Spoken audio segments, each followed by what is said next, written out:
Welcome to Free Fall RC Podcast. All right, welcome to another episode of Freefall RC Podcast. I'm Steve, and here with me is Kevin, Hey guys. Andy, Hey now. and Ian. Hey, I'm back, guys. All right, the whole gang's here. This is episode 323, Hangover. Yeah, buddy. Hangover. Wait a minute, Ian Somebody's was been gone? Drinking. Where was Ian? Ouch. Yeah, turn around. Let me get that knife out your back. Oh. All right, let's catch up with everyone's week. Who wants to go first? I'll go first since I was gone last week. Pretty much, I had worked like crazy, like the week prior, and when it came to Tuesday, I was just done. I had did like 3 doubles in a row.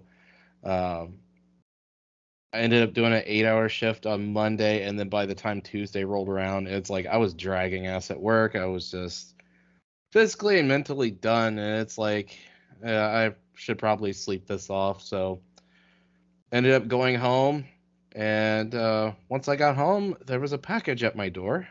Actually, I take that back. 2 packages. I ended up getting my Kraken 580.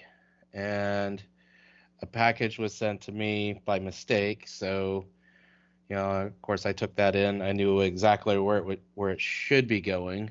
And as far as I got on the 580, actually, I should say 580 Nitro. As far as I got the box open, looked to see if everything was there, and then I was in bed by like 5:30. I was totally done. Did you say you had a work hangover? Yeah, like no sleep, actually I should say not enough sleep, and then, just work being crazy. So I think the most I did, like Wednesday, I got like the engine assembly put together on the Kraken 580.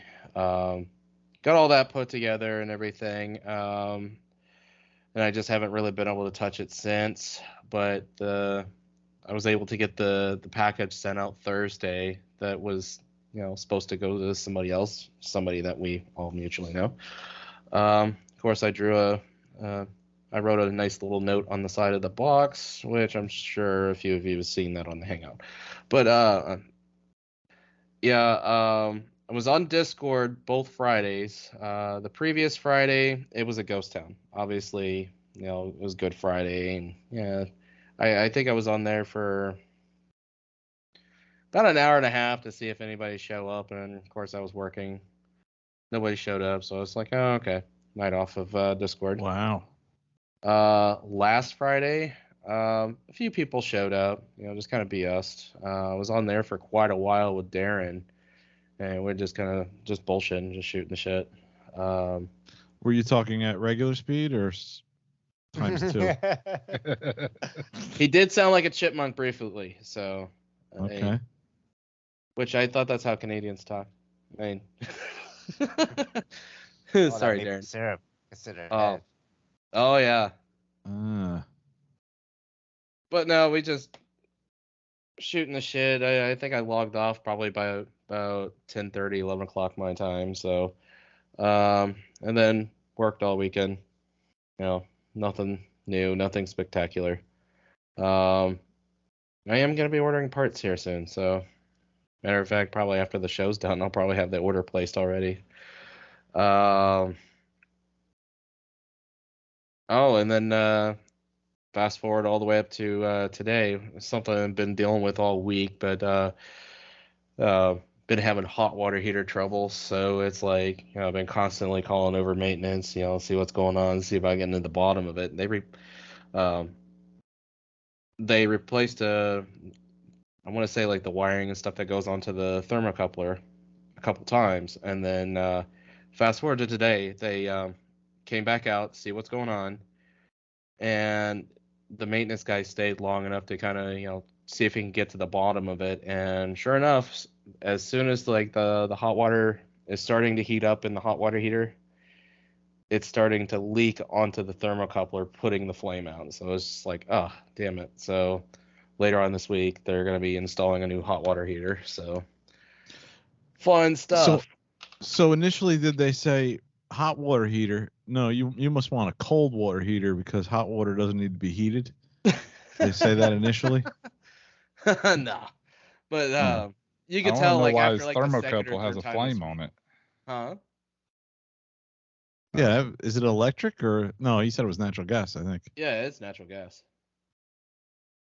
So like as soon as it shuts off, you hear it go click and it shuts down. But lighting it was also a bitch, so it's like half the time it wouldn't even spark when I tried to start it. So it's just like, you know what, fuck it, I'll call them over. And you can tell like by like the second time he came over this week, he's just thinking I was doing something. It's like, no, it's like I'm not doing nothing. Oh, that's great when you get a service guy that comes over your house and he's like, ugh, you want to throw him right out.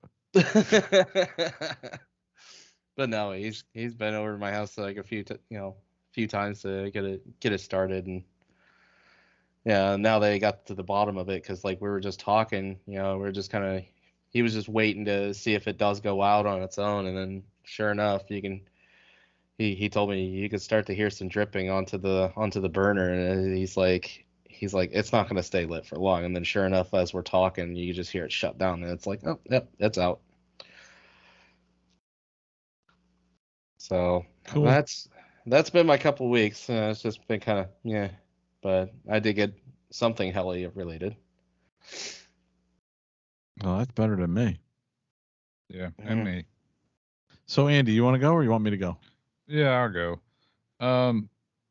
Still no flying and no wrenching for me. Working on the farm, still not been feeling great, so that's kind of been annoying. Been super stressed out, super overwhelmed. Got about a jillion things to do and less time to do it each day. But we'll get through it eventually. Get the crops planted and all will be well. But no RC stuff for me this week. Again. Was this like 6 weeks in a row or something crazy? No, didn't you get out and get like a couple flights in a couple weeks ago? I don't know. Maybe. I thought you said you did. I don't remember. Maybe I did. I don't know. Let's just say you did. Yeah, I did. Yeah, you're right, Kevin. I did. I flew, did some wrenching, bought some shit. Yeah, did all that stuff a couple weeks ago. Yeah. Yeah. You're right. For sure you got some flights in. Yeah, no, I did. Yeah, you're right. As long as Kevin 100%. Yeah. 100%. Yeah, was doing pyro flips. Oh, now come on. Yeah. Rolling flips. Pyro TikToks. I mean, I was killing it, dude. You should have been here. I should have. All right. Tell us about your week, Kevin. Well, my week was freaking shitty as shitty gets, man. It was terrible. We lost our dog on Thursday, and I wasn't even really sure if I was going to do the show or not because it's Tuesday now, and I know it's the family dog, and basically my wife and I, and she's been with us for like 14 years, and we got done doing the show Tuesday, and she's been on heart medication for probably about 6 months. And it was just, she's getting up there. She's 14 years old. And it was just, we like I said, we did the show Tuesday and she wasn't eating too much. And then we went to work Wednesday, came back, and my sister's been looking after her like around 1 o'clock each day, kind of coming over and getting her. And I know the dog really enjoyed that. And so Thursday I came home from work. My sister had come over late to get her, and she was breathing really heavy, and that's not a good sign. That's actually what they told me, when we put her on the heart medication, that if she starts doing that in her sleep, you got to get her to the hospital. So I came home and immediately took her to the vet, the emergency vet, and they immediately took her into like an oxygen container. It's like a plexiglass box. They put them in, and it's like mounted on the wall with all the cages and stuff. But So, I'm in there for like 3 hours, like Thursday night. And that's also why I didn't get to do any bloopers last week, because I edited the show Wednesday, and then I usually go back, do the bloopers, and finish things up Thursday.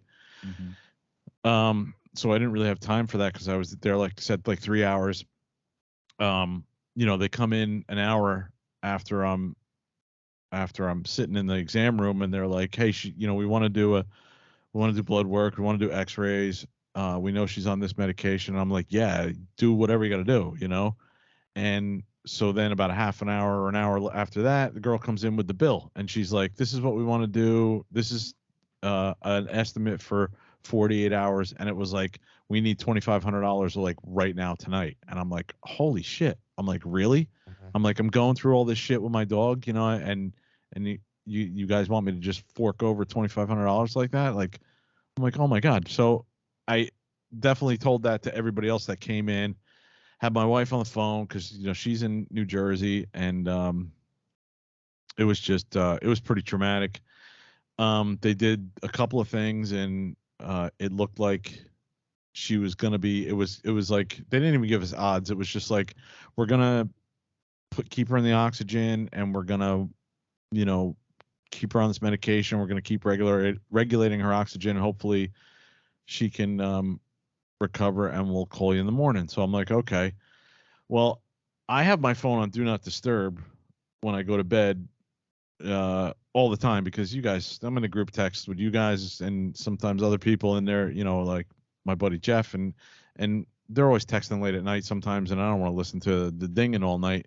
So my wife is on is as one of my favorites in the phones, and we've never tested that. And of course, the vet tried to call me at like 11:30, and they didn't get through because it didn't ring. And my wife calls me, and I pick up the phone, and she's like, "You got to get back to the vet because Penny's dying." And I was like, "Oh shit, all right." And I jumped in the Jeep and went down to the hospital, and she was on a little table, and they were trying to feed her oxygen, and she was done. At that point, like it was I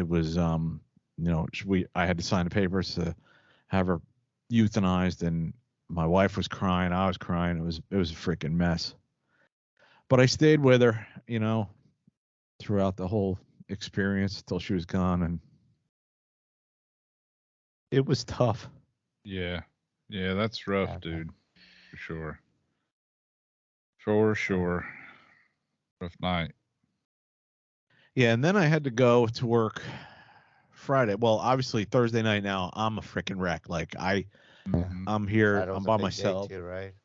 Yeah, and I got like 2 hours of sleep, maybe Thursday night, and I got to go to work now Friday, because Friday's this huge like thing we're doing. They haven't done it in like 3 years, where it's called an investiture. They swear in a judge, and I was part of the video team. I was part of the pictures, like in charge of taking all the pictures and stuff like that. So like I could not miss it. And I told my boss, I was in touch with my boss, and she was super understanding. She was like, "Listen, dude, just come in late, come in at like 1 o'clock, and meet us there. We'll get things set up." And I told her, I'm not able to sleep here. I can't sit here because everywhere I look, that's where the dog was. And I know some people might be like, "Hey, it's a dog, no big, what's the big deal?" But she was, huge part of our life. And so I went to this thing Friday, man, and I did my best and came out great. I was editing it this week, but it was just like I didn't talk to my wife at all. Like I talked to her on Friday, but we didn't FaceTime. I didn't talk to my sister at all on Friday. Like maybe I texted her a few times.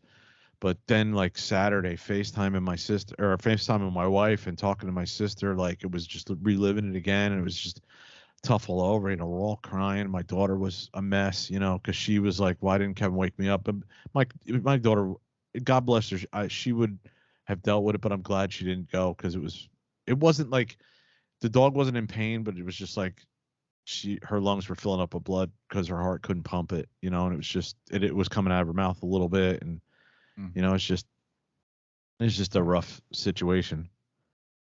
But yeah, got to and then trying to cope with things Saturday, like just cleaning up a few things here and there, and we made the decision that to have her cremated and get paw print done, and I asked them if they could, take some hair clippings from her, that kind of thing. And the cremation services were amazing. So good, so comforting, nice people.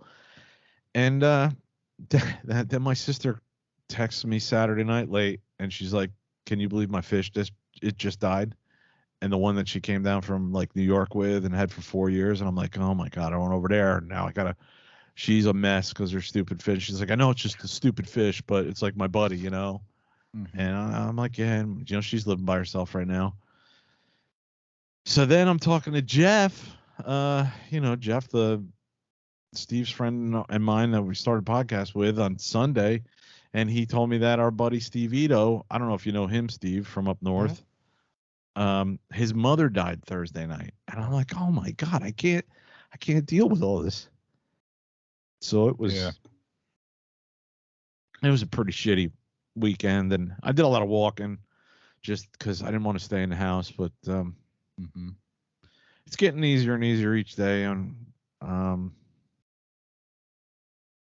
trying to get all the pictures and video that I took of the dog all together, for my wife, and maybe put something together. I don't know, like a picture frame. I don't know. It's weird because, you look back and you see some of these pictures and you see some of this video, and you wonder to yourself, why the hell did I even take this picture? But, it's just a dog sitting there. But you're so happy that you did, Right. When it's all said and done. Like I have pictures of her like 2 days. That Tuesday night we got done recording. She was just chilling out in the bed, and I took 2 pictures of her. I don't know why.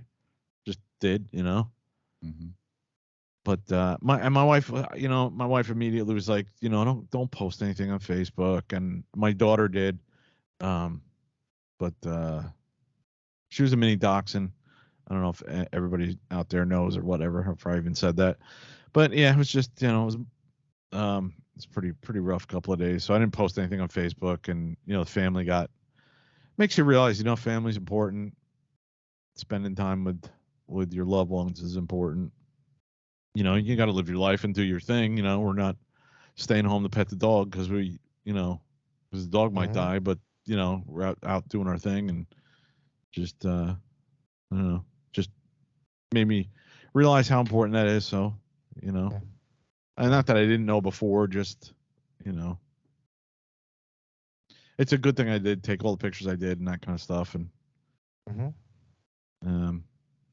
but that's my shitty week, and you guys were great. Thanks for, texting me, and Andy reached out to me a few times, checking up on me, and hopefully, in what's gonna coming up next week is I'll have a little bit of some good times because Mike D's coming to Florida next week, so that'll be what I'm doing next week.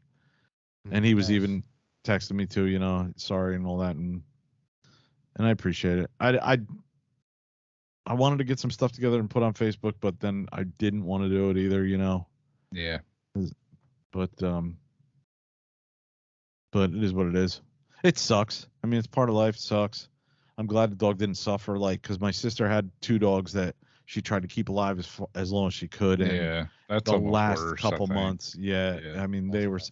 and one of the alternatives they told us, or, they told me and my wife on the phone, was when they didn't know, before 11 o'clock at night or whatever, when I first brought her in, they said, if she regulates, we have medication we could put her on, but that medication will wear off. Like she won't be able to get any benefits from it for after 9 months to a year, or 6 months to a year. And then I'm thinking to myself, how the hell am I going to do that? How am I going to come home every day, look at this dog, running around cute, and knowing the clock's ticking down. The clock, right? Exactly.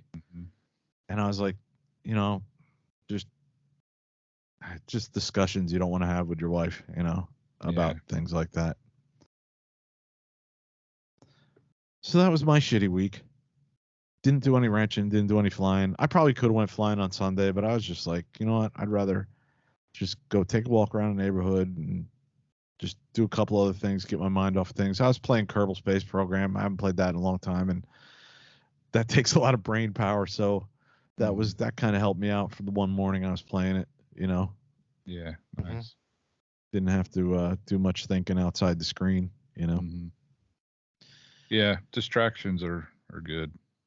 Yeah, and going to work Friday was definitely good. I mean, I was still, I was sleep deprived, and I just didn't really want to talk about it too much. But everybody at work was super cool and really nice. My boss was super cool about it, and let me come in on at least a little bit. I think I came in an hour late because I wanted to stop by the vet on the way to work and make sure, because we weren't sure what we were going to do with her.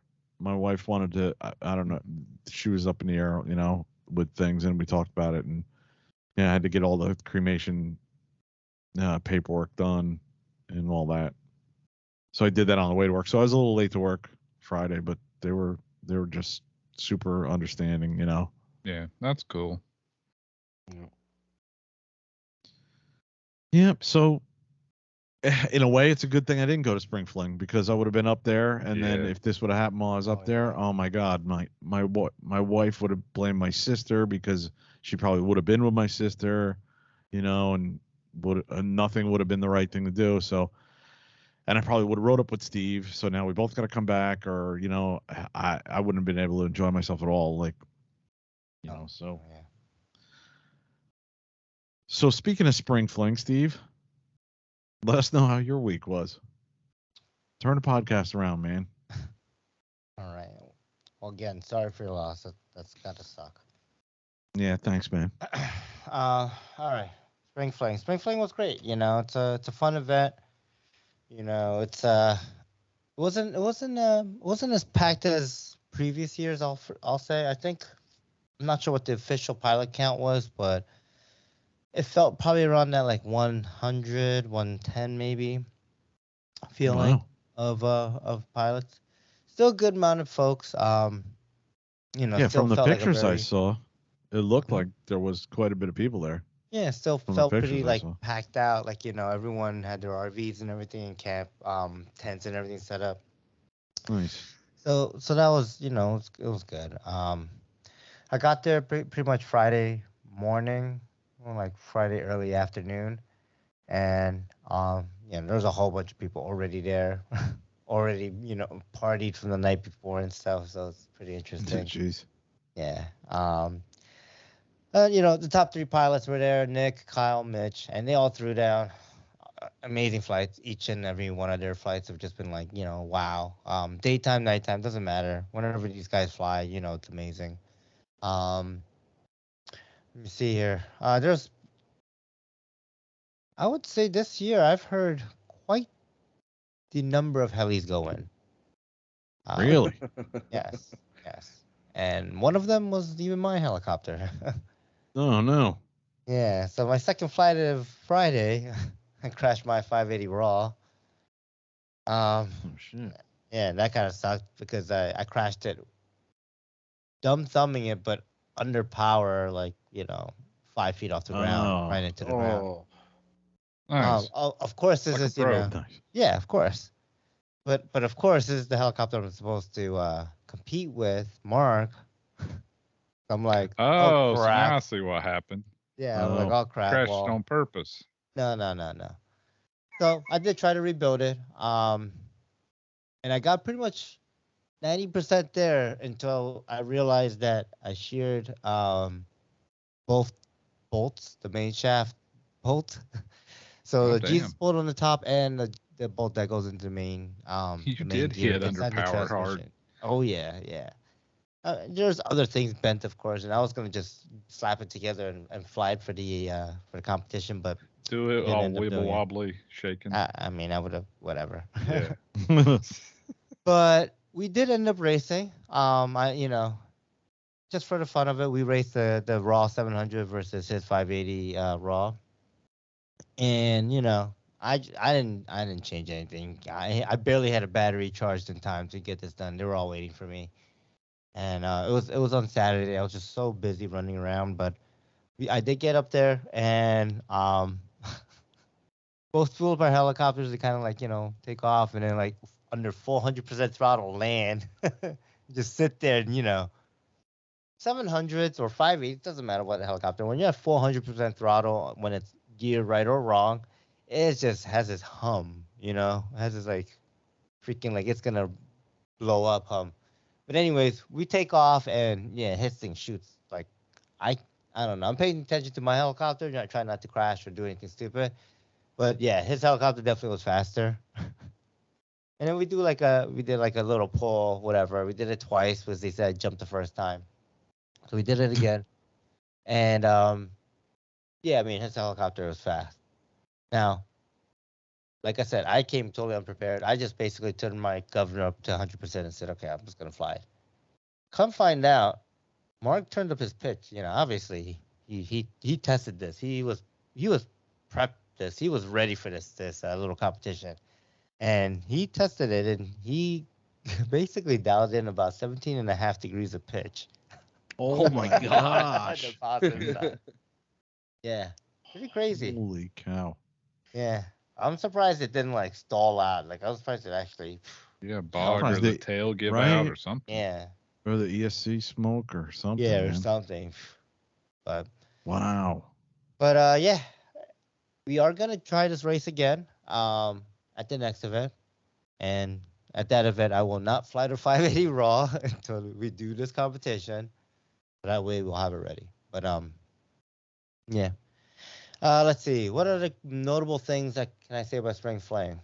Manny Neto. He went skydiving several times.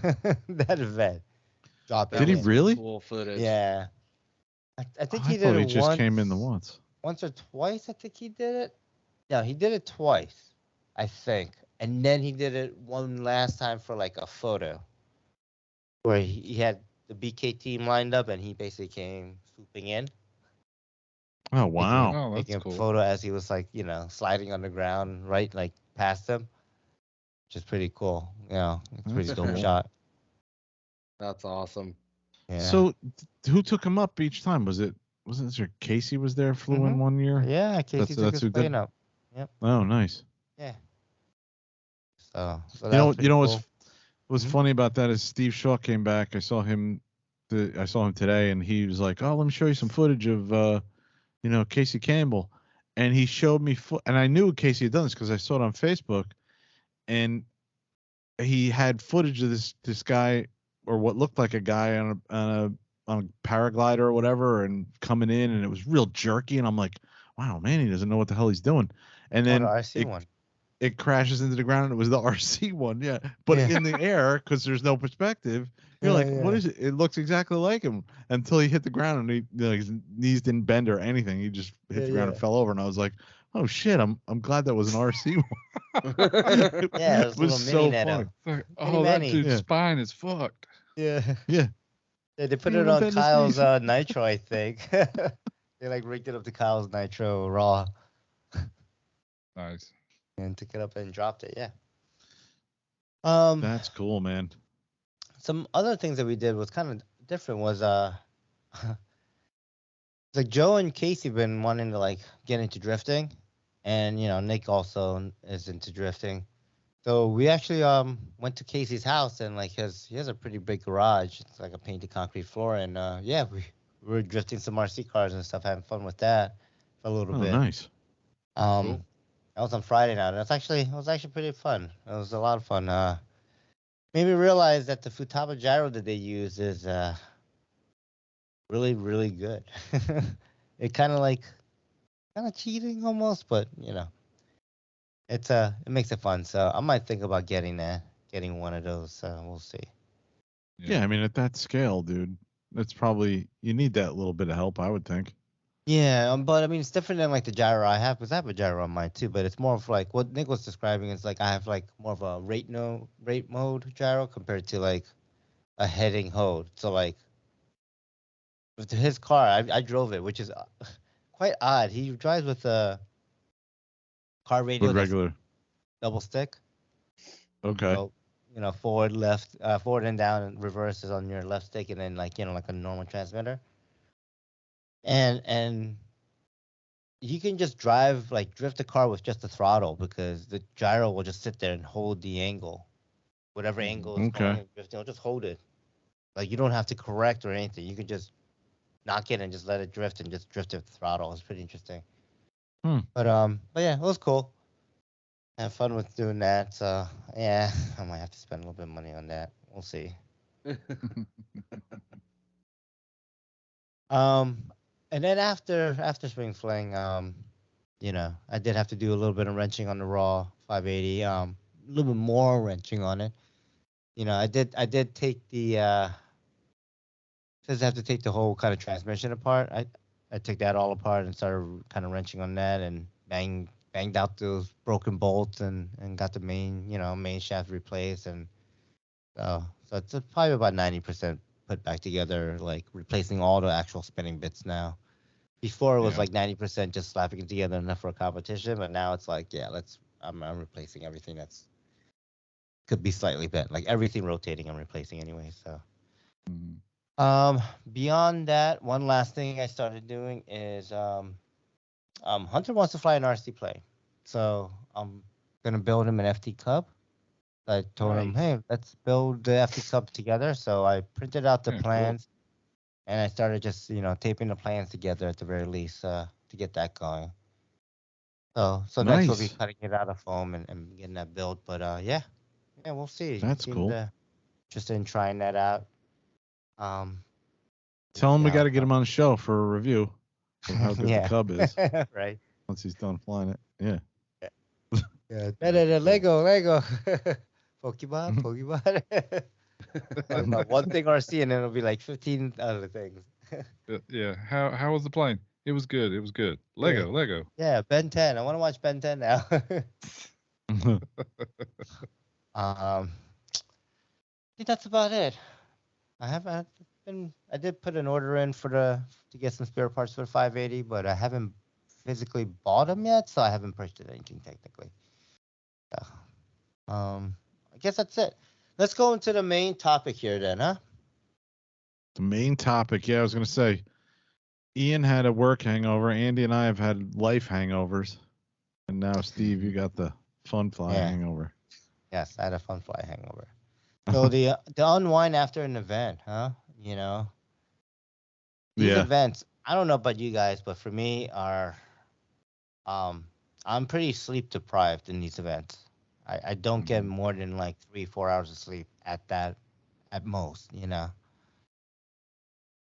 And I would have to say for this funfly, yeah, it was 3 hours, 4 o'clock and then 7 o'clock in the morning was my Friday night to Saturday night to Damn, Sunday. dude. I just can't physically do that anymore. I mean, I probably could. I don't know though. It gets harder and harder every year. Then that's it. Yeah. Like I'm like, doesn't McGrady have a thing like I'm done after like 12 o'clock and he's done. 12 o'clock or I think Mike D's the same way. Yeah, I can't do it much anymore. I'll stay up late, but then I'll sleep in the next morning. I may not come out of the camper till freaking 10 o'clock. Stay up till 2. Friday into Saturday last year spring fling, I was up until like 4 or 5 in the morning, but it was definitely cool just bullshitting around the fire with a few of the guys. I think I could do it if it was just like a whole social like atmosphere, but then if I wanted to try flying like after being like 3 hours of sleep, that's when I'm like, oh man, I can't even concentrate. I'm gonna be like, blah, I slept. That's clean when I through, think about it. I slept clean through the rooster pole like the next day, so I don't think I climbed out of bed until like 10 o'clock, and I had Mike D hollering at me that I missed the prank, and it's like, oh well, shit. Well, that's the other thing with me too. Like I'm a really light sleeper, so if something's going on, like I'm gonna be up. Like I'm not gonna be sleeping. So it's tough for me at a fun flight anyway. Like to get sleep at night because I'm being a light sleeper and just in the morning. I solved that problem for me with the camper. I turned the air handler fan on full blast. Yeah, do something else, make a bunch of noise. You can't hear anything in there. Yeah, that helped me out a lot at Sleep Urcha. like a baby. Yeah. It's noisy Plus- as fuck, but once you get Yeah. used to it after a few minutes, it's just the same noise, so I can sleep. Yeah. But Mhm. before I do that, yeah, every car go by or somebody fly, everything would keep me up. Yeah, and I Um, can sleep with earplugs in too, but sometimes that doesn't even, somebody Mhm. pulling nitro pulls at 3:00 in the morning, mhm. and that doesn't help. Yeah. Yeah, And there some were some of that. jackass throws fireworks under your camper. I mean, there's all kinds of stuff can happen. Mhm. Yeah. It's not foolproof, but I mean, there definitely was some nitro and some sometimes. heli poles and even some airplanes. Even airplanes came out late at night doing some Golf carts flipping over. in the air and stuff. And the Yeah. even if Yeah. it's electric, you still hear you know, the little from the prop noise or whatever, the motor. Mhm. It's like, you still hear it. And then when they do Yeah. anything like that involves actual air, it's like all the air. I mean, don't get noise. me wrong, that's part of the fun. I wouldn't say, oh, you have to stop or whatever like that because I want to sleep. Just that's part of fun, man. I get it. Yeah, that's part of Just- it. Yeah. Oh, for Just sure. Part of the physically, experience. like, If anybody tries to be the funfly police and tells people to quit, they're just going to get laughed out of the Yeah. field. So Mhm. yeah. you just got to go with it. Yeah. Yeah, so I mean, dude, if that's something like, oh, I'm tired already. But if that's something that you want to maybe this fun fly get a hotel room, and that way you don't have to hear that kind of stuff. Yeah, that's true. For me, it wasn't anything to do with noise. Me, it's just fucking being old. Well, Like I can stay up. I can. There's party favors and things, and I can stay up. That's not a problem. I stay up to 3 in the morning. I can stay up to 2 in the morning. It's fine. The problem is no matter what time I go to sleep, at 7 o'clock in the morning, I wake up because I have to pee. Yeah. And it's Yeah. always the thing. And it's like, it's like, okay, and then I get down from the camper and I go outside and I go pee. And at that point, I'm like, well, I'm saying hi to people and everyone's up and I'm up now. I'm like, fuck it, I'm up, Yeah. So it's like, I might as well yeah, stay yeah. up.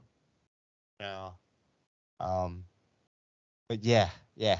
I needed like, after this event, so kind of talking about a hangover. So my mental and physical rest, I needed at least 12 hours of sleep. I passed out Sunday night or afternoon, really, from 4 o'clock, and I woke up at 4 in the morning, like 4 a.m. So I slept for 12 hours, and I'm like, Oh, I'm wow. up now.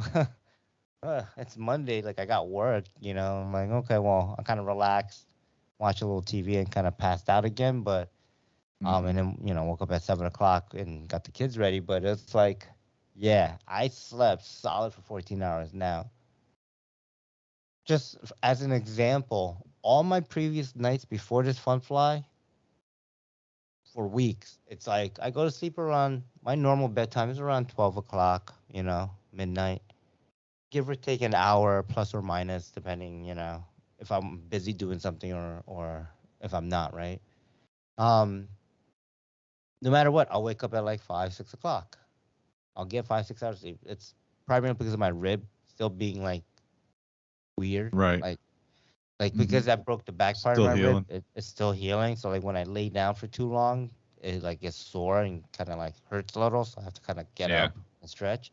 So that like forces me to do it. But it didn't matter. After this fun flight, it did not matter where my back was or how I was positioned. I slept for a solid half a day. Were you sore when you did wake up? You're like, oh God, I can't move. No, Were you I was okay? actually like, I actually felt Good. good. Like I felt like Good. like I got over a hangover. I was wondering if you woke up and then realized you couldn't move out of the bed. Yeah, at all, right? No, I felt good. It was weird, like Nice. Yeah.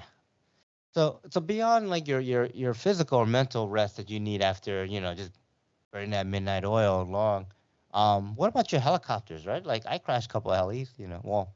I crashed one helicopter. One nitro might have popped in the air. I'll just say that. I didn't crash it. I landed it perfectly fine, but it did pop. And so kind of taking your helicopter inventory is one of the things that I would say is kind of a post-event thing to do, right? Like, Yep. Post-event maintenance. Yeah. Do you guys do anything? Do you guys what do you guys? how do you handle your crash helis to maybe helicopters that aren't crashed that you just Well, actually anything put? I've crashed, if I've crashed something, I put it on like the workbench immediately. I don't even hang it up or anything like that. If there's anything to hang up, Well, how about if depending you on crash how more than bad I one? crashed it. If I crash more than one, I don't know. How do you prioritize? How do you know like I which one would- do you work on? I'd probably fix a smaller one first, like 'cause it takes less. I don't know. I don't really know. I don't remember prioritizing. Maybe the one that's less work. Yeah, the one's less beat out up. of the Yeah. two. The Yeah, one I with the think so. less debris field. Yeah, Well, probably how I would do I it. think for me, because I have these two helicopters that I need to maintain, or I need to not maintain, I need to wrench on. I actually picked the electric over the nitro because I know the electric is gonna be easier. Like Right. I blew the motor. I blew the motor on the 55, the nitro. It popped and I'm like, I can't turn the crank. Yeah, I Oh, probably shit. blew the crank. I probably blew the piston rod or something. So I'm like, that's gonna be a pain to take all that Yeah, apart do clean, the right? I easier gotta one clean some first. of it. So yeah, I think instinctively I go for the easier one. Get that Yeah, off the I bench agree first. with that. Yeah. Not a bad idea to just check over all of them, even if you didn't crash. Right. 'Cause if they may got left out and the due sets on them and this and that kind of stuff can happen. Yeah.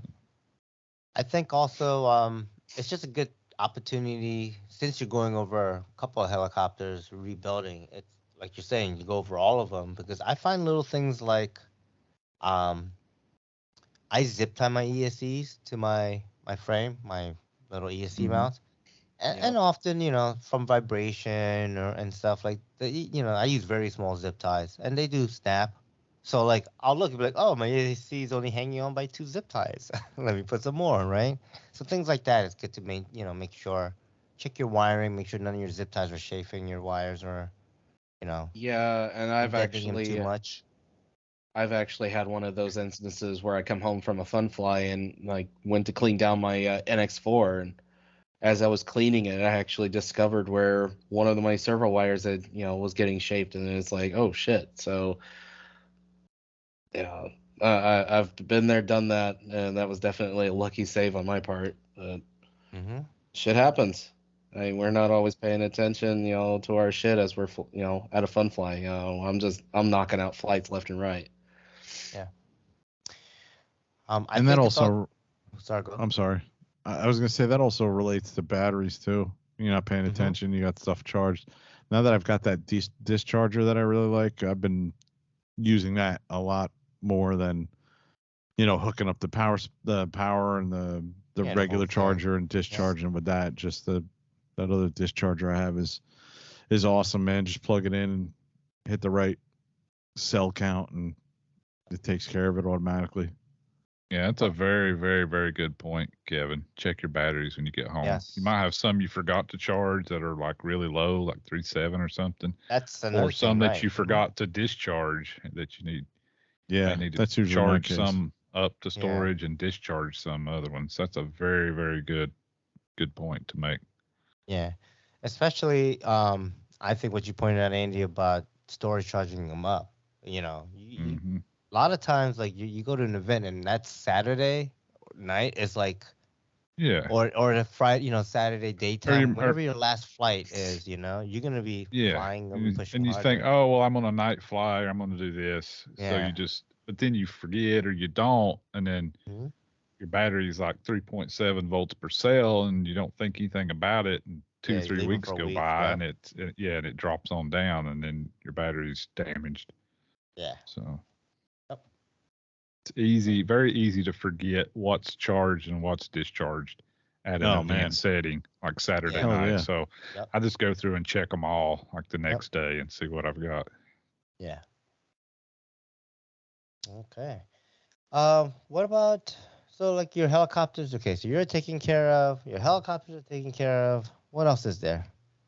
How about like your camping stuff, right? You're like Andy, you have an RV, right? Mhm. I often carry a suitcase with my clothes, which has a lot of dirty clothes on the way home, right? Yeah. So things Right. like that. Clean out. Yep. Mm-hmm. Yeah, I Yeah. usually end up getting home. I always leave. Well, I usually leave as late as I can on a Sunday to where I get home at 8 o'clock, 9 o'clock at night.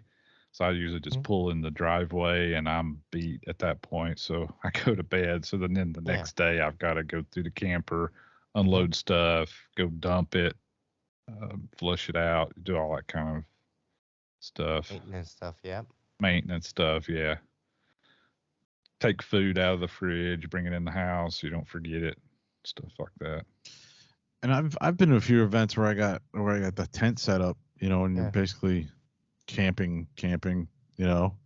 Yep. And we've packed up in the rain a few times what I'll do is I was just gonna say moisture, yeah, get a nice day and then I'll unpack it, set it up in the yard or let it dry out. Yeah, I've or done even that if a it's few not times. raining. If it's not raining, you have to leave early.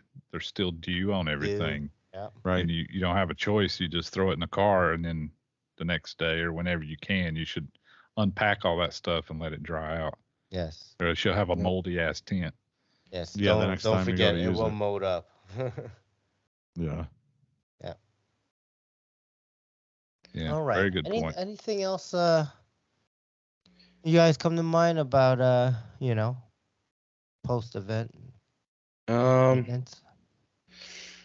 I've rented cars for one event. That was when I went to Orlando, and it's like typically if I rent a car, I usually try to get it back. You know, I'll vacuum it out real quick and then just drive it back over to the rental place. Yeah, it's just something I do. I mean, they got a shitty job.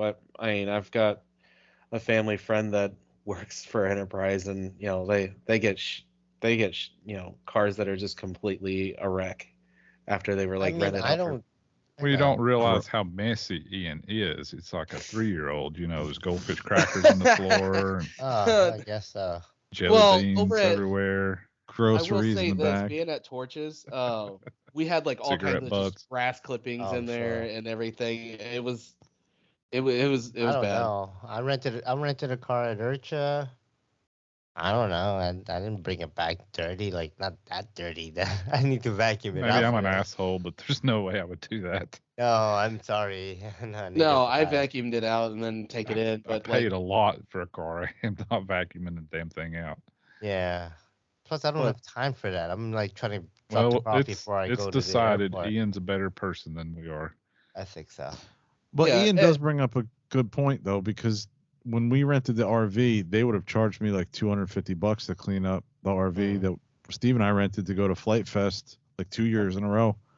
And I remember the first year, well, with Jeff, it was muddy as shit. That RV was so muddy. If I didn't like just take a little bit of time and clean it up before I turned it in, there would have been a huge. So that's different. And I know rental cars are rental cars. They don't give a shit usually. Yeah. They just want to make sure there's gas in it, or you paid that gas fee beforehand. That's it. Yeah. See, I was worried about any extra charges or anything because it's like, you know, I mean, there was a lot of grass clippings from being in where the camper was. There was a little bit of, you know, some semi-tall grass where we were at. So as we're jumping in and out the car, we're taking in all those grass clippings and stuff. So it's like I just figured I'd do it solid. A lot of grass for some reason.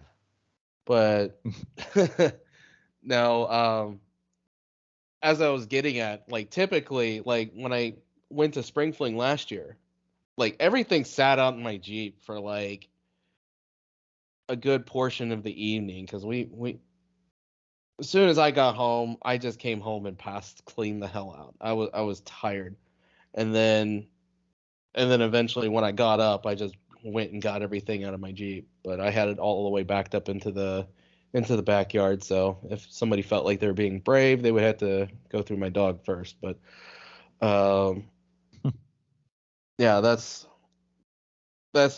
really the differences between the two for me, you know, other than renting the car and all that shit. But, you know, I had to have it turned in at a certain time or else I was going to get dinged for another day.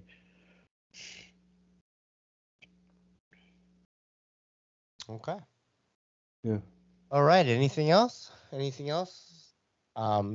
sure you go through all your gear too, right? Like if you have a battery bag, your tool case, you end up gathering some wrappers and dirt and just crap from the event. Yeah, grass clippings.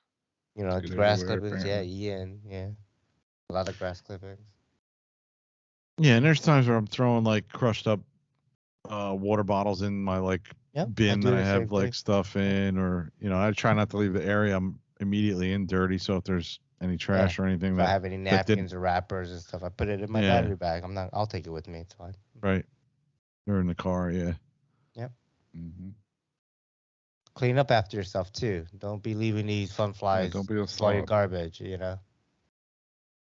Right. Don't be a dirtbag. Yeah. Watch out for those grass clippings. Get everywhere, it seems. Vacuum up the grass clippings. Yes. Ian said so. Your Enterprise car rentals folks, helping hand there. All right. Anything else for the main topic? I know it's kind of short on the main topic, but yeah. I think it's good. No, just chill out. Get some sleep. If you're like us, try to get some sleep. What usually happens, which spring fling wouldn't be bad for you, Steve, but what usually happens is you lose all this sleep and then you got to make a 5, 6, 7 hour drive back home. Yes, that's Sunday usually. Yep. And when you get home, man, it's rough. That next day at work sucks. Always. Yep. Yeah. Okay, let's move it on then. Do we have Ian's tech tip? Actually, yeah, we do. Hopefully it's a decent one. Come prepared. Oh boy. Yeah. Well, after you come back home from one of those crazy fun flies, like spring fling, yeah, we kind of touched a little base on it, but what do you do as far as sifting through the wreckage? Say if you plowed your bird in just super fucking hard. Let's not talk about spring fling. Let's say that you went to RCHO and now you're back. Yeah. Yeah, whatever event. I mean, it could be, I don't know, your local field. So typically, when you get a bird, that's freshly smashed, I pretty much take off everything that is broken that I can see, and then of course, after you get of course your boom, blades, skids, I mean, whatever. As soon as you get all that stuff off there, you start checking, for secondary damage, bearings. Is there any bearings that are going to be shot? Was the main shaft bent? Is there any wiring that's cut or chafing? What caused the crash? I mean, there's a bunch of variables.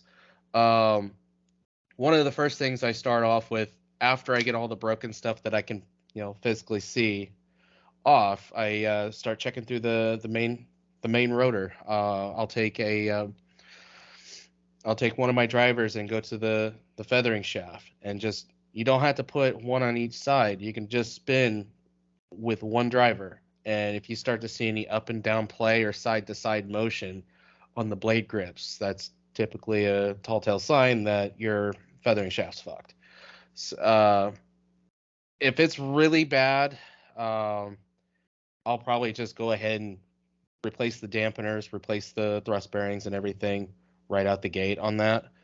But you can still, I mean, typically I'll just replace them anyway. But if you're trying to cut around the corner, I mean, check and see if they're notchy, see if they're still good.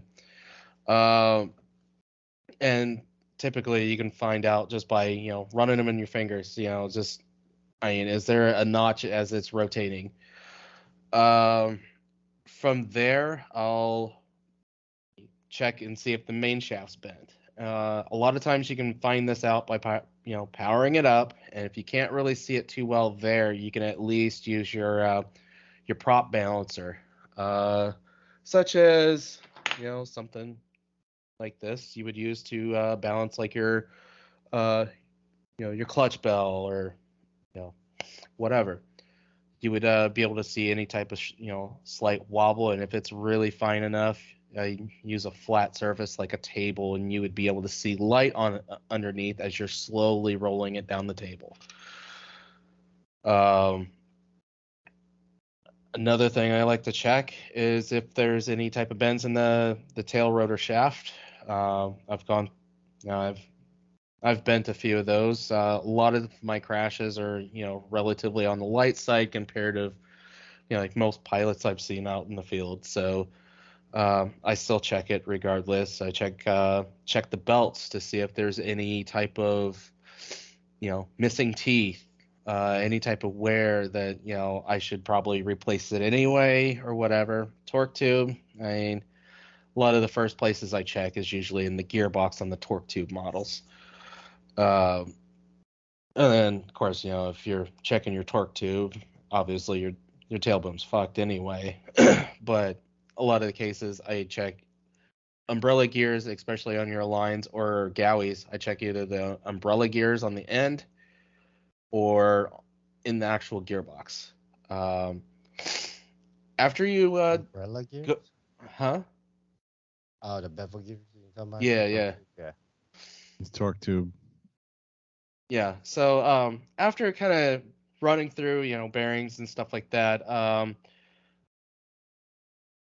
how much for you guys is it, as far as the cost? If you exceed, like, for me, if I exceed like 50% of what a new kit is gonna be for me, is normally when I say it's a rekit, which luckily I haven't had to do that. I've come close, but that was with the T-Rex 470. I mean, if I would have spent like another $20-$30, I would have just threw it in the trash can.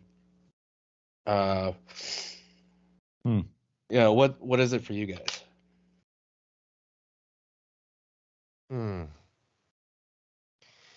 If I have to place an order for, like, it's I guess it's somewhat of a value, but if it's like, if I have to order like 40 different things for that helicopter, then I might just order a new kit.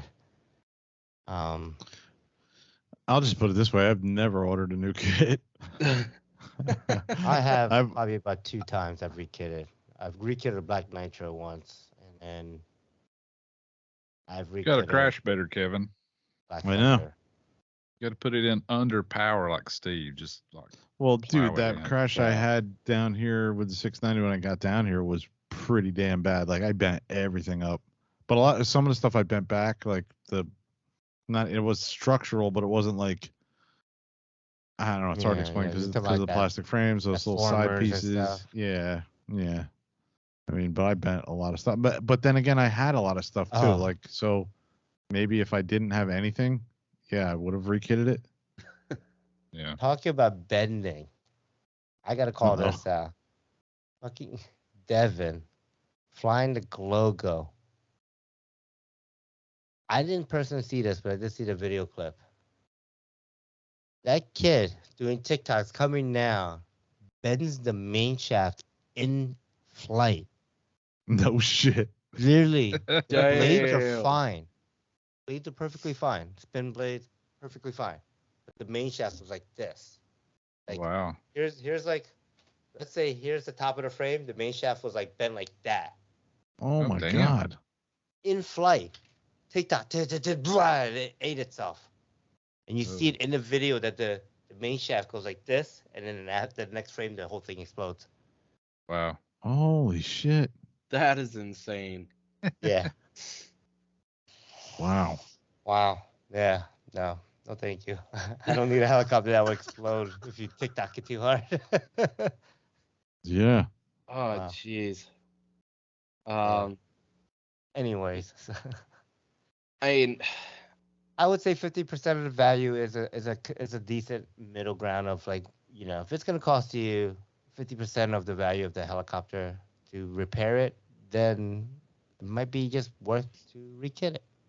Yeah, absolutely. And it's like, even if you hit like 50% of the value, rekitting it, you're still gonna have, a nice little parts lot, depending on what it is, all you have left. Right. Yeah, you'll have all the stuff that doesn't break when you crash. Doesn't break, exactly. That's what I was like, I don't know about that.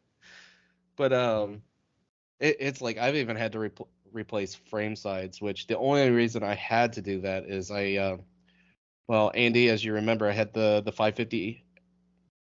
It was technically an L. It had the L frames. I had crashed it in Winter Bash 2019. When I got home, I realized, oh, I can't find these frames anywhere. So I had to turn around and buy the X frames. So that was like $65 a piece, which freaking sucked. But I just went ahead and sucked it up. My intentions were to completely rebuild it up, but I ultimately got it up to like airframe, and eventually I sold it, just recently. But yeah, that's pretty much what I go for is 50%. And when it comes to those crashes that, if it wasn't a dumb thumb, what is it you guys go for as far as, determining what happened? Steve, I know you've had some really technical, you really had to do some digging. My first thing that I do is I just check through my wires to kind of see what happened or see if there's any missing links, but didn't know if there was anything else you guys wanted to chime in on that. I mean, it depends what happened. Like, was the helicopter powered on when you walked up to it after the crash? Was it powered off? Did your needle disconnect? Did you have any weird signal issues? Did you wig out? Like, did the helicopter just wig out in the air and fall apart, or were you doing something that broke it? I mean, I don't know. Determining what happens is depending on determining the situation of the crash. It's always different. Yeah. All my crashes have been very apparent what happened. Like a couple times I've broke motor belts on protos after Ran out not of battery changing once. them. Yeah. Richard, remember? Who, me? Yeah. No, I never ran out of battery. I broke the motor belt. Oh, that's what it was. Yeah, he broke the motor belt. Yeah. I'd had a crash and I didn't change the motor belt, and then like 3 flights later it broke. So I mean that was stupid on me. So it's either something obvious like that, or like when my 556 the power cord come unplugged, that was obvious, or it's a dumb thumb usually. For me, I mean that's been my experience. Yeah, I've had a few like Neo issues where I'm losing signal. And I've had my fair share of dumb thumbs, but anything mechanical is usually got something to do with the tail. Like I've blown tail rotors out or lost tail rotors, or it's always something to do with the tail. Or the belt snapped the last time on the Oxy 3. It wasn't the belt, it was the push rod, that tail push rod that snapped or came apart. Yeah. And always something to do with the tail that I'm now that you guys mention it, that I'm like adding things up in my head. It's like always seems to be tail related for me. It makes sense. The tail thing takes a lot of stress, so. Yeah, but it's always different. I mean, I think the difficult ones are when you have radio problems and stuff. Sometimes those can be difficult to diagnose. Yeah. Stuff shuts off or ESC shuts off for no apparent reason.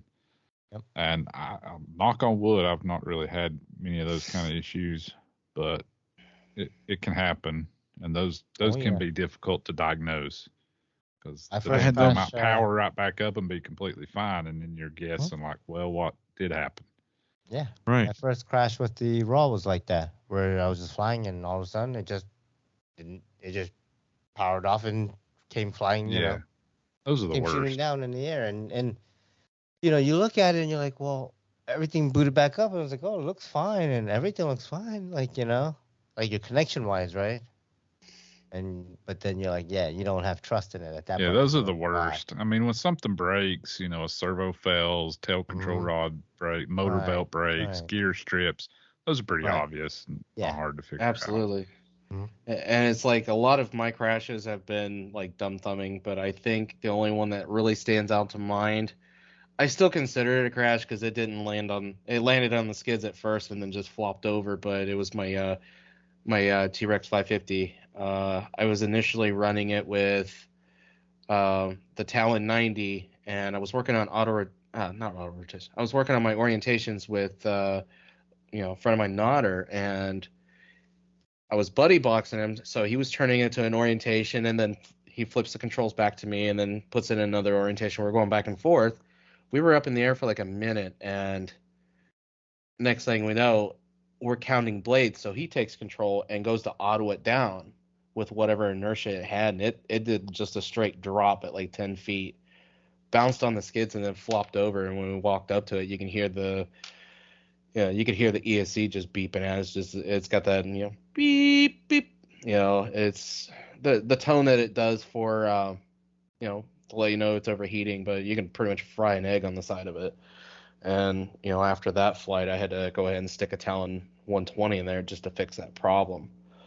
And then, of course, that was the same Talon 90 that was in the 420, and it didn't really do a whole lot of damage. Everything was just pretty well obvious.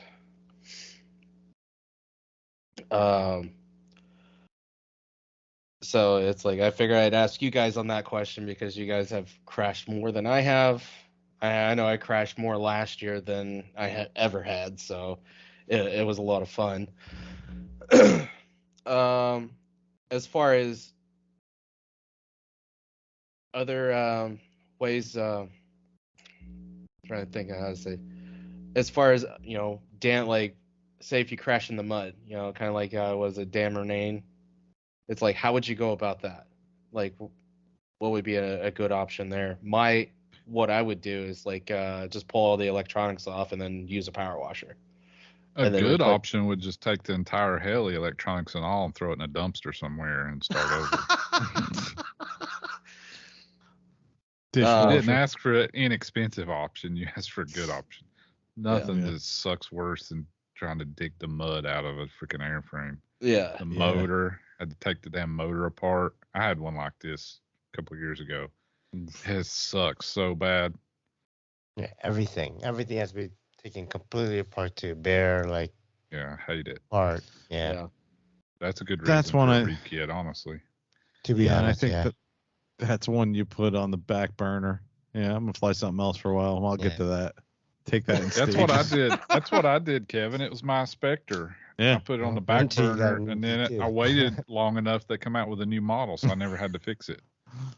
Which problem solved.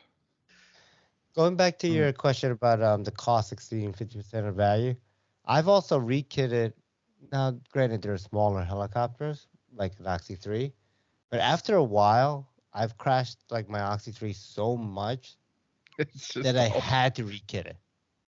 It's just all janky. It can't be fixed. Yeah, correctly. like everything was like stripped out and just like it wasn't worth to try to fix it and replace the parts. It's just better just get it. So I was gonna say, is that the same one I cut in half?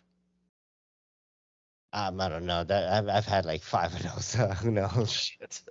I've had so many Oxy 3s over the time with 3 blades and 2 blades and all different versions. Yeah. But yeah. No, it's like I've known a few people that have actually crashed in the mud, and a couple of our listeners, have taken their heli scuba diving. So it's like that's one thing that I think some people can probably benefit on. And it's like what I've heard of them like completely going through like replacing the bearings, cleaning it off. You have to replace everything. Oh yeah, all the bearings, all your hardware has to be washed. Take everything apart. Like I said, you just easier build a new kit. It's easier. True. It really is. True. I know that's not the most economical thing, but it's a hell of a lot easier. You still got to take the damn motor apart, and you got to clean the ESC and clean the servos. That's bad enough, but taking an airframe all the way down to screws and carbon, all the bearings out. I mean, all the bearings out, all the bearing blocks have to be taken apart. Like everything has to be taken everything. apart. Just take it all the way back to like it come out of the box. Right. It's even more than a rekit at that point because a lot of times you the bearings are deassemble it. In a lot of the stuff. Yeah. Yeah. Like your swash plate comes, like your bearings get pressed in with green Loctite. You'd have to take that apart because those bearings are going to be shot with mud and like grit. It's going to have grit. It sucks. Yeah, no. Oh yeah. Crashing in the mud sucks. Yeah. And of course, as you're taking notes on all of your, broken bits, off of your heli, it's like I typically take advantage of the wish list on a couple of the places I shop from. Like BK Hobbies, they've got a wish list, so as I'm noting stuff down, I'm filling out the wish list. So it's like once I get everything and make sure there's nothing else I need for any other models that I've taken to a funfly, I'll hit the buy it button. I do believe there is a couple other hobby shops, but the ones that I do know of that have the wish list systems would be BK Hobbies and Iaen Hobbies. They both got those. So, and Iaen Hobbies, I mean, you can make like separate lists. So it's like, if you want to make a secondary list, for later on after you start getting your shit fixed. So yeah, I mean, that's just a few things that I would do. And then of course, thank you guys for chiming in on it and not roasting me too bad over grass clippings. Sure. when you talk about a wish list, are you also talking about the shopping cart? I mean, you can put it in your shopping cart, but a couple of those sites have the wish list as well, and that's usually what I do. It just stays, it's just another system I use. I'm just He's buying it on Amazon. I got a wish. I wish this tech tip was over. I'm just kidding. I was just saw an opportunity for a joke. At least I have one this week. Yeah, that's true. And he's here. All right. Oh, yeah. All right, let's move it on. Do we have any news and announcements? Do we have news? Apparently. And announcements. Apparently. Apparently. All right, what do we have? I don't know. What's this thing Andy about doesn't. Iaen? Andy I don't even know what it. this is. This news? What is it? No, I don't know. I don't know. I saw a guy doing an unboxing on the Hangout. I saw a guy doing an unboxing on the Hangout. And I said, and it said, well, I think that's what you can get it there. He said something about how it's a great helicopter for beginners, and I thought we'd tear it apart because it doesn't really look like it's a great helicopter for beginners. Because it's like a $60 or $70 4-channel fixed pitched, ultra like small helicopter. And if you go to the website, which is hysterical, Iaen, I think they used to make computers back in the day. I'm not sure, but the helicopter manual, they spelt it MUN. It says that the package comes with helicopter transmitter, USB charger, 2 main blade, 1 tail blade, 1 main gear, instruction manual, and 7.4 20C LiPo battery. It says 1 or 3 or 4 pieces optional. I guess you can get 1 battery or 3 batteries or 4 batteries when you order it. I don't know. I put it in my cart and I wanted to order it because I wanted to see how much shipping would be, because I'm sure by the time you're done with a $75 thing from Banggood, it's probably going to be like $100. No, the shipping would be cheap. Think shipping's it's free? actually It'll not be cheap. it's not It'll just take $55. 6 months to get. It's $76 on Banggood, and you'll probably get you'll get free shipping. Okay. So you'll pay $76 or like $80 with tax. But yeah, you'll get it in like 2.5 to 5 months. But it's got a brushed motor for its dual main brush motors power source. Then it's got a tail motor. I mean, this reminds me of this stupid thing I kind of like started out with, which was only like $65 from a kiosk. From Amazon, and it was a 250 size. This is like a 130 size, dude. This is not something I would start out. I wouldn't even buy this. I would get the 230. The Blade 230. Now it's the 230 Smart. The V2's I think gone, and they're making like the Smart. It's now like the V3.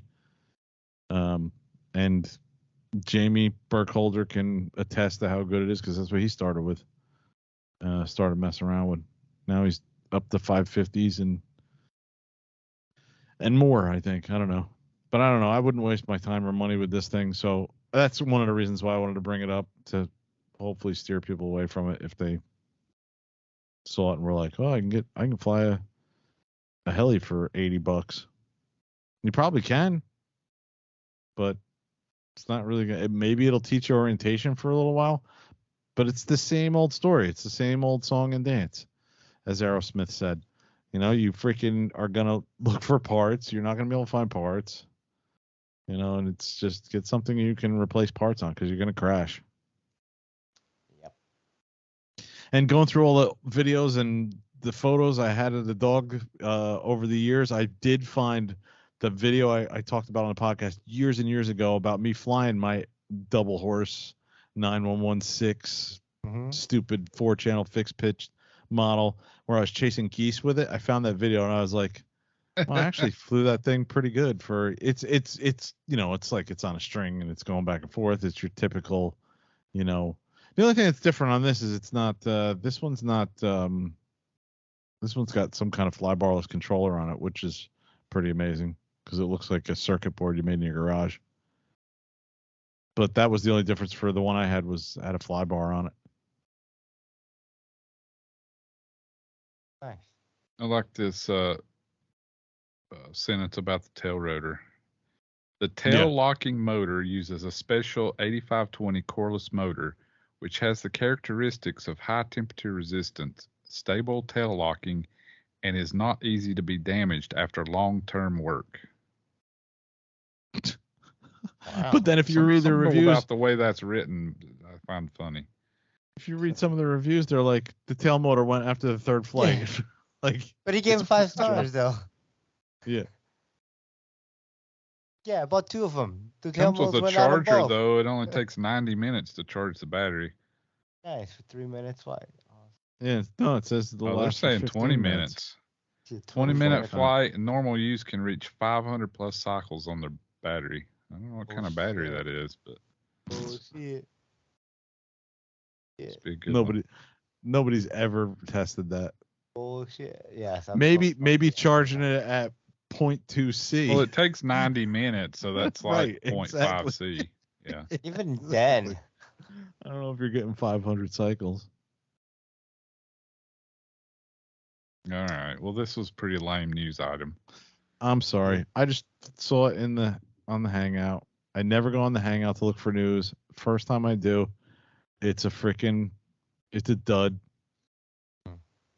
You can hit the sound, Andy. Bum bum bum bum.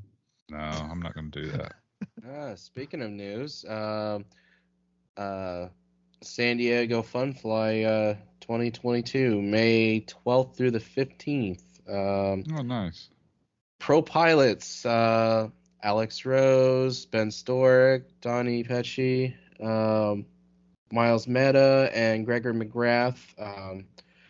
Registration is $20. Meals available. RV and camping. Night flying. It's at the Palomar Flyers RC Club. And that's in Fallbrook, California. Yeah, I just ran across that one on Facebook. Cool. Nice. I just came across the Maniacs family is growing. So 5 new pilots on the Maniacs team. Oh, no wow. Shit. Yeah, Ernie Garcia Alba, Jimmy Bullard, that's my boy. I know him. Chris Diamante, Ron Kors Jr. Uh-huh. What? Yeah, and Kerry Brooks. Look at that. Nice.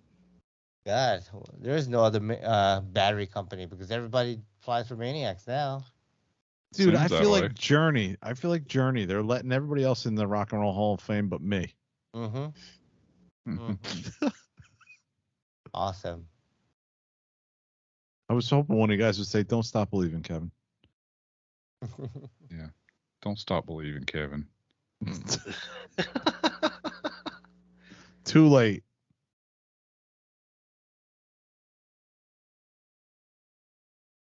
All right, so I also wrote under news and announcements, Nimbus 550 has landed because somebody said the Nimbus 550 has landed.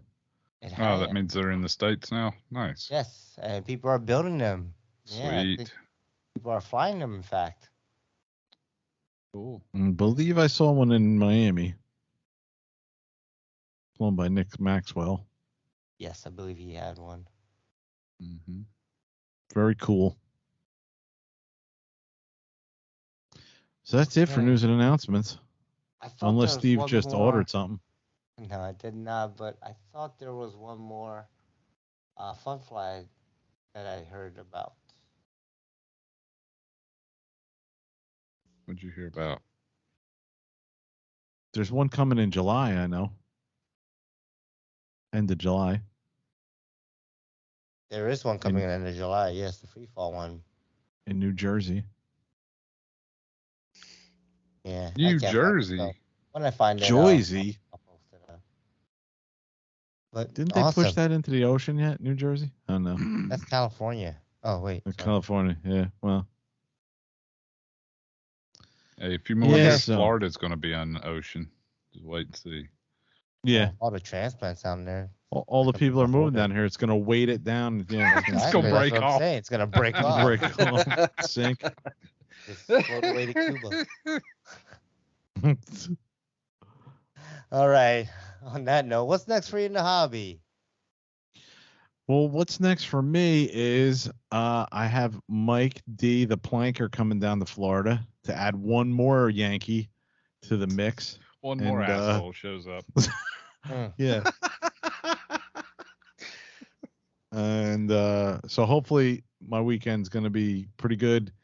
He shipped a box down here, and looks like a box. It looks like a plane. It looks like a battery. So we should have a lot of fun this weekend coming up. That'll be great. Yeah, because love Mike. He'll go out to that field and he'll do his normal like flying and just he'll blow some of these guys away. Like with his tell normal him craziness. to go out there and act like he just doesn't know anything, which shouldn't be difficult for him. No, just be a complete fucking idiot, and then all those old guys will be like, "Oh, look at this guy," and then just go fly like 10 times better than all of them combined. Yeah. That'd be hilarious. Like, which way does the ailerons go? Yeah, again? which stick does what? I forget. Yeah. Just tell him to act as stupid as he possibly can. That'd be hilarious. Get it on video, please. Yeah. Can't wait to see those old guys be like, "Oh shit." That's we're gone. I had Devin McClellan laughing one time we went out to fly years ago with the helicopter, and I was like, okay, now what does one of these switches do? And I hit the switch and it started spooling up, and I was like, oh, I got lucky with that one. And he started cracking up. He was joking around the whole flight. Oh, yeah. But yeah, that kind of shit. Yeah. Yeah, so that should be fun. I'm looking forward to him coming down. I'm just looking forward to just that'll be fun. Having some laughs with Mike. I mean, not that I don't have a great time with Steve Shaw, but he's been kind of like MIA. He's been out because he went to Spring Fling and he was at a couple other things this past couple weekends. So, well, he had 20 years of work to finish up the last 2 weeks. Yeah, he's coming in earlier than when he was actually employed. He's working harder now than he has the last 10 years. Right. To make up for it. God. Yeah. Now let's make wagers on how long retirement's gonna last before he ends up getting like a door greeter job at Walmart. I don't think so. Nah. He's got stuff to do. He's got shit to build. Mm-hmm. Yeah. Ooh.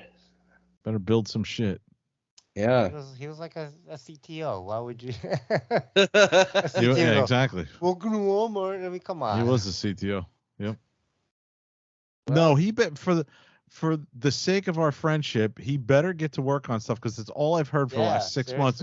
Well, I'm retired, I'm gonna have plenty of time, and get all this done, and you're gonna see it soon, and see that tundra fly, and that piranha fly, and that other biplane, and the flex jet, and the 6 helicopters that I don't have flying yet, and the gasser, and the 2 600s, and the 2 Krakens, and the Drake, and the whatever else he's got now. Right? Thank God he didn't win anything else at Spring Fling. Holy crap! I saw him on. They're gonna quit making gasoline by the time he gets that gasser in the air. I told him I'm gonna. So I have to convert it back to electric just so he can fly. I told him I'm gonna call BK Hobbies and tell him you can't sell this guy anything else till he fixes something. Till he gets something going. Till he finishes one of these kits. Should be a limit. I can start saying all this shit now because he's not my boss. Yeah. How much do you want to bet that I made in a Kraken 580 before he gets anything flying? I'm not betting anything because that's a stupid bet. How much you want to bet? Flying that thing in 2 weeks. How much you want to bet Steve's kid is going to be flying helicopter before? Wait, That's a dumb bet too. It is a dumb bet, but I'll bet it comes true. Wait. Yeah, it will. That Ian, you're gonna get the 580 Nitro built before Steve gets anything new built, finished off. Yeah.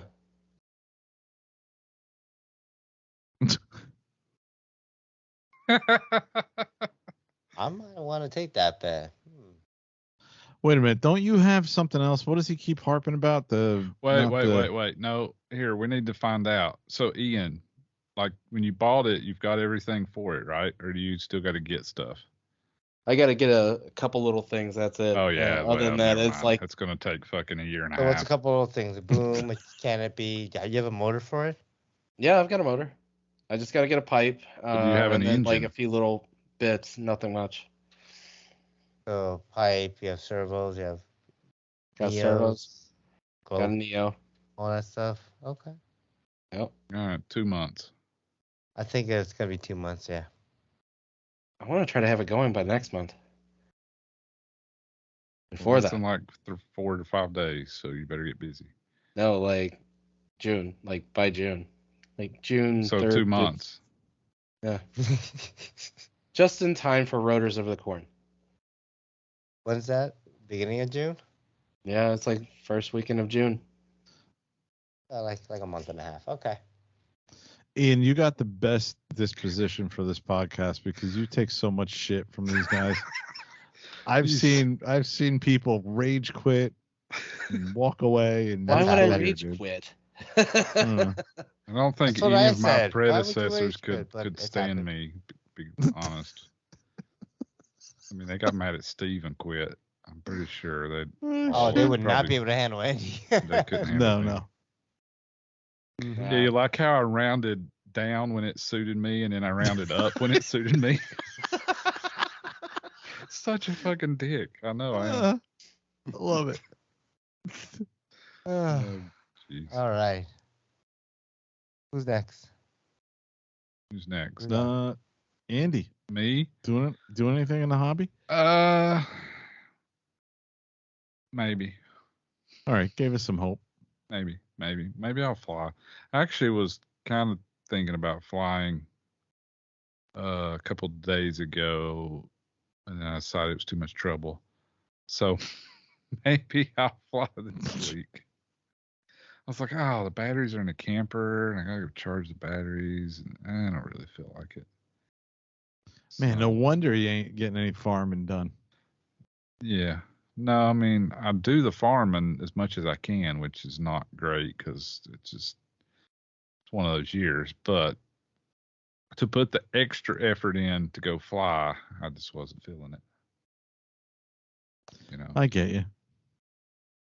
But maybe I'll charge up some packs for the raw and get out there and fly that. Or maybe I'll wrench on this Spectre V2 and finish it up before I turn into Steve Shaw. Before there's a Spectre V3. Yeah. Yeah.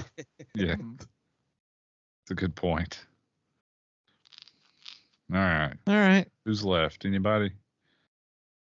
I didn't I go haven't yet been either. keeping track. I'm not really doing anything spectacular. I'm gonna be doing a little bit of wrenching this week on the 580 Nitro.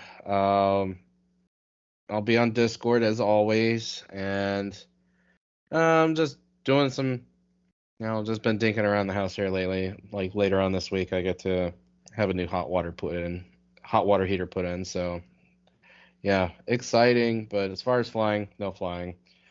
Wrenching. After Kevin said that, now I can't think of anything. But why would you want to heat your hot water? Makes no sense. But dude, at least it's not the dead of winter, and you got to look at the Yeah. bright side. Could be a lot worse. Oh yeah. Yep. Well, it's like the other morning when it went out again. It's like, not knowingly, it's like had to shower to get ready for work, and it's just like, oh damn, it's like barely lukewarm. Fuck it, just went in there and got it done. Yeah. That's not easy. No, it's like, gotta try to psych yourself up for that one, and I fucking hated it. All right. So is that it? Yeah, that's pretty much it. Ordering parts. That's really all I'm doing. All right, Steve. What are you gonna be doing? I'm gonna go fix some helis. I'm gonna go sell some shit. I got a swap meet / little fun flight coming up this What are you selling? Saturday. Just so I bought that whole like lot of planes, and I have all this like couple things. So I'm like, well, I don't need those floats, and really I don't need that plane, and really I don't need that plane. So I'm just gonna bring all that crap. Okay, cool. Get it out of the way. Yeah, get out of the way. So I plan on selling a couple of that old stuff that I have and getting rid of it. But really, it's like I'm going to just to check out the field. So then Hangover RC is the field. It's over in Mechanicsville in Virginia here. And one of my club members one of the new club members that joined, he actually goes to this field. It's a little bit closer to him. The guy John that joined my club. So I wanted to check out this field. So there's a great opportunity to go there during this kind of a swap meet / fun fly. So I'll bring some helis to fly, and I'll bring some planes to sell, and see what happens. Yeah, try to clear out the garage a little. Cool, man. Yeah. Beyond that, that's about it. Just get some wrenching done, like Ian. Mm-hmm. Okay, let's move it on. Listener pipeline. What do we have? We got a couple. Looks like. Fuck off, Andy. Oh boy. Andy, fuck off. Yeah, Andy, fuck off. Okay, I will. Thanks. Very informative. Yeah, nice. Here's another one. If I can pull her up. Hey, Kevin. Me and Steve Shaw and Rich were all sitting around too at Spring Fling. We all decided, you know what? Not just Andy, but you too, man. You suck. You didn't come to Spring Fling. I know. I can't get it. Thanks, Steve Cliff. Shaw came all the way up. Dude, you suck so bad. Nice. Oh, I miss you, Cliff. Damn, I wasn't even mentioned. Damn, I miss everybody though. I'm sorry I had to miss it. Looked like a great time. You're sad they didn't tell you to fuck off, Ian? Yeah. Oh, okay. I was hoping for it. Ian, you suck too. Okay. Fuck off, that make Ian. you feel any better? You suck. Yeah, did that help? Yeah, that made me feel all warm and fuzzy inside. Oh, then fuck off, Ian. That warmed the cockles of your heart. That made you feel good. What's up, Shit, I'll say cockles? too then. Oh. All right. All right, that's all the voicemails. Yes. Okay, let's wrap it up then, huh? All right. All right. Facebook likes, we are at 1,397 likes. That's like the same number every time. But I got 3 new names I don't recognize here before. I think it's broke. Yeah, it's broken. As these several names I'm gonna pronounce, they're gonna be pronounced broken. I don't know if this is 1 word or 2 word, but I'm sorry. I'm gonna call your first name 2 words. So TP Zoo, and then Fluids Maximus. I don't know. It's spelled weird in English. And then Carrie Brooks. Awesome. Brooks Brewery. Go check them out, Michigan. Thanks for liking our page. And sorry I butchered your names. Let's move it on to Facebook comments then. What do we have there? Well, on the last show, all by myself, we had a few comments. One from Mr. William Anthony, who said, "Stop picking on Steve Shaw. What an amazing individual, enjoying the hobby the way he wants to. You should be so lucky that he calls into the show." You're right, Bill. P.S. Great to see Steve and Yoon and Shaw at the Spring Fling this weekend. And he posted Greta Van Liberal saying, "How dare you insult Steve?" And I saw I saw many, many, many pictures of Bill Anthony taken by Steve Shaw, and I don't know what was going on, but he was just in his face shooting picture after picture. Oh man! And you will never see them on Facebook because Steve doesn't do that. He doesn't post anything on Facebook. That's I don't know. He tries to get around to it, but it never happens. Greg Ringel said, I tend to fly different when alone. I keep it further away from myself and focus more on the basics to build on my foundational skills. Very good, Greg. Mm-hmm. Steve Shaw said, thanks, guys, for another chance to hear your thoughts on the hobby. And I just wonder who comes up with all this BS. I'm sure it's mutually shared. You all mutually share the responsibility. You're correct, Steve. We've told you a million times. When are you going to give us a topip? Mm-hmm. He doesn't have any topics. No. That would mean he would have to think. Damn. Lewis. What the hell, man? Lewis Mazurek said, awesome. My day at work will be a lot better now. Enjoying the shows. Thanks, Lewis. And Greg Wyatt said, did Great Eagle just get unmasked? I think he's talking about Greta, the picture of Greta. No, I think he was talking about when we read the Podbean comments, and Toad wrote that one really weird. Okay. I think that's what it was. I could be wrong. Could be. It was. And there's a lot of other great videos that Steve took while he was at Spring Fling. Nick Maxwell flying. Man, he's unbelievable. Amazing pilot. Steve, you got great video of the flight he had. I don't know. Did you take that with your phone, or is that with that 360? No, I mean, that's awesome video with your phone, dude. Pretty good at tracking out with my phone now. Yeah, that video is really good, man. Because you're zooming out when he's like getting away from. Or when he gets close, I zoom out, and then when he goes far, I like try to zoom in on the heli. Yeah. I mean, dude, awesome. And speaking of video, Steve's video with his drone with the 360. Yeah, that's pretty cool. Oh my god, that was fucking epic, dude. That was awesome. Yeah. That was, what are you talking about? The one that it's on my YouTube channel. Dan flew? Yeah. With the raw nitro HD. around your. Yeah. Mm-hmm. Yeah, around my flying camera. There's Nice. this one part where he just does does a loop around the drone, and it lined up so perfectly. I just went with it. Like I made the whole camera flip upside down, like the whole world go upside down, just because it worked out perfectly. Like the helicopter was coming, so you just see like the nose and the tail of the heli coming straight down line. I just kept the camera, so the whole world goes upside down as you're following the helicopter going upside down and upright and stuff. Nice. At that one scene, man, that's like, it looked so perfect. I was like, I'm gonna keep it like that. Yeah, it's a pretty cool check video. that out. I saw the first that was awesome. 30 seconds of that video. Oh, you gotta watch it because watch it all the way through, dude. Hero flips, and he starts doing TikToks all around it, and he starts doing like rainbows added and stuff, and that's pretty cool. Awesome. Yeah, I wanted to get more pilots. I Mitch Morosa, he said he's down to do it. I believe Kyle would be down to do it, but I just didn't get a chance to get it going. So I thought I saw a Mitch flight too at some point. Yep, I had a flight of Mitch flying at night. Yeah, dude, he's another guy, man. Jeez, he's awesome.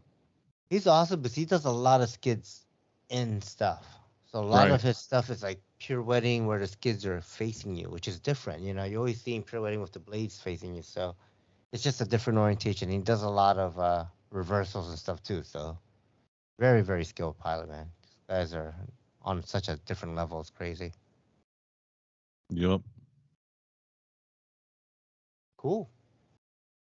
Anything else for Facebook comments? Nope. No. All right, let's see. Do we have anything in community posts or our Facebook listener posts? I wouldn't know that. Yes, we do.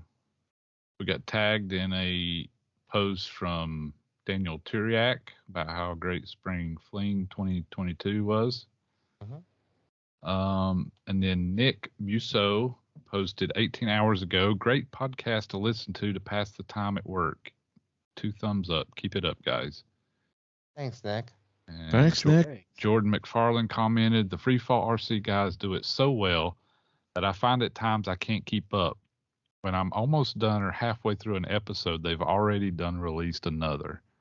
Not to mention the fact that they're almost 350 shows. And 3 laughing emojis. Thanks, Jordan. Thanks, Jordan. And, Thanks, Jordan. Thanks, Nick Jordan. Musso commented to responded to Jordan, says, I listened to them all on Podbean. They all have their own elements of entertainment mixed in with the perfect amount of information needed to keep me interested. Free fall, heliheads, tail rotor, skids up. And there's one more, I think. All good stuff, man. Thanks, Nick. Nice. Awesome. Sweet. I think that's it. Okay. What about website comments? Do we have any news? I forgot to look. But I'm looking right now. Doesn't look like it. No news. Oh, yeah, we do. Oh, wait a minute. Aviation RC Noob. Right. Free Fall RC Podcast guys. My good friend Joe and I run the bi-weekly Aviation RC Noob podcast. We have been doing it since COVID-19 began in the States. I listen to your podcast and keep thinking you may mention it. ... What the hell, man? What the hell, man? I still enjoy the podcast. It fills much of the 8-hour trips to Fredericksburg and back to North Carolina. I enjoy the NE style, Northeast style banter. Keep it going. Matthew Allen, co-host. So Nice. you heard it here. Check out the Aviation RC Noob podcast. Yes, and it seems like he comes through my way if he's coming from North Carolina to Fredericksburg. Yeah. I'm right in Petersburg, Richmond area, so he probably drives right by. We would absolutely mention your podcast if we didn't know about it. Yeah. Dude, send us a note. Check that out. I'm gonna look it up. Nice. Nice. I like how the title of the email is podcasts. What the hell, man? What the hell, man? Yeah, that was good. Is that it? I think so. Did we read this one from Steve Wattenberg? YouTube episodes? Oh yeah, we did that a couple weeks ago when Steve released 4 shows in one day. Yeah. Yeah. He was backed up. Yep. All right, that's everything, I believe. Okay. All right. People Podbean. All right, people. Podbean, we have a couple things happening. Heliman liked episode 317, Going the Distance. And My Star 60 liked episode 313, Nitro Raw HD with Dan and Tom in the morning. So how was that? Did you see some of those, Steve? Sorry, Flying I was trying to look at these comments here. Sorry, which one was it? Did you see the Nitro Raw HD flying at Spring Fling? See a couple of those, or see any of those? I recorded Dan's flying around my camera, my flying Right. camera. I mean, he had one, obviously. I just was curious. I don't know if anyone else had one, really, to be honest. It's so hard to tell because when you look at it, they look like just like a normal Raw without a canopy. That's true. Obviously, yeah. when you see them next to another Raw, like you can tell, like it has the bigger main grips and bigger boom and everything. But like, just like sighting a whole bunch of helicopters that just look like bottom booms, it's kind of hard to kind of tell them apart, to be honest. But as far as I know, Dan's might have still been the only one there. I did see a lot of Raw Nitros, but they all had the green canopy on and everything, so which kind of looks like the more traditional, less. I don't want to say, lower definition, but the lightweight version, I guess we'll say. Yeah, the ST. Yeah. The ST. It's not the heavy duty; it's the standard duty. Yeah. Standard definition. Mm-hmm. Yeah. So, cool. Let me see. We did have a comment or 2 comments here from Bobby. Okay. Jay Partridge 6 days ago says, "What's in the saucy hold throttle goat?" Question mark. I don't know. I don't know. I'd like to either. know that too. Yeah. And then 6 days ago, Jay Partridge again says, "Be careful with the accelerator on plastics. Accelerator can damage some types and break molecular bonds in some types and make a flexible plastic brittle and weak. Pluggers at a club meeting did a demonstration of this and it blew me away." Interesting. Yeah, that's a good point. Yeah. And I don't remember, did we talk about foam and foam safe CA? And I mentioned this. Some foam is fine with regular CA, and some foam regular CA will completely dissolve. Yep. But they make foam safe CA too. But that's a good point about the plastics in the accelerator. That can damage it as well. Oh yeah. Could be careful. Yep. You might glue all your shit together just to find out that you melted it. Right. That would be bad. Thanks, John. Thanks, John. Buddy John Thanks, from John. Knoxville. Nice. Okay. That it? I think that's it for Poppy. Do we have any iTunes review? No, nothing new on iTunes. Nothing new. All right. Before I lose my voice, drop us an iTunes review or read the review of the next episode. Email us at free4rc@gmail.com. Like us on Facebook, facebook.com/free4rc podcast. Check out our webpage, free4rcpodcast.show. Let's show. Hey, Chris. That show. Hey, Chris. Flight Test Forums, off the field audio video production on the Flight Test Podcast, Free Falsy Podcast. Say hi to David Hill, aka Hill the Flyer, fellow podcasters. We have Heliheads Podcast. Hey, going back to Chris Ryber, he posted some videos this week, flying some more willy-nilly stuff.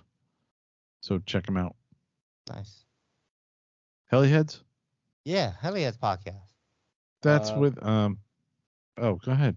I was gonna say, isn't that with skid marks, great value, and jazz hands? Right. One more, but yeah, that's the core of them, I think. Yeah. Mm-hmm. Yeah. All right, we have Maximum. It's Kevin, Dan, Chris, and Kyle. I think. Chris. Nice.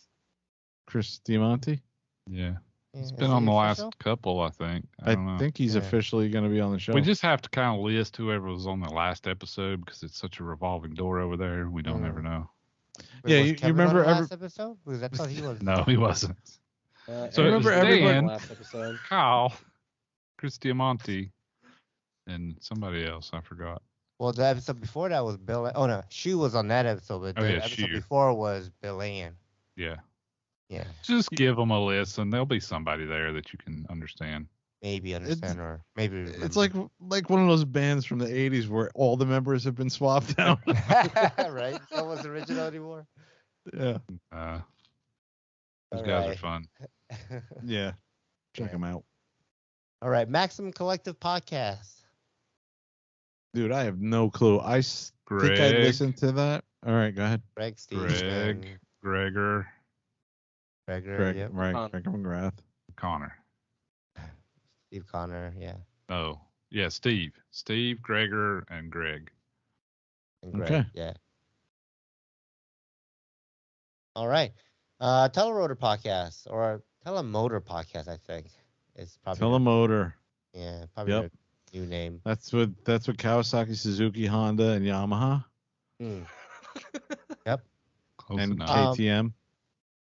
Yeah. Special guest.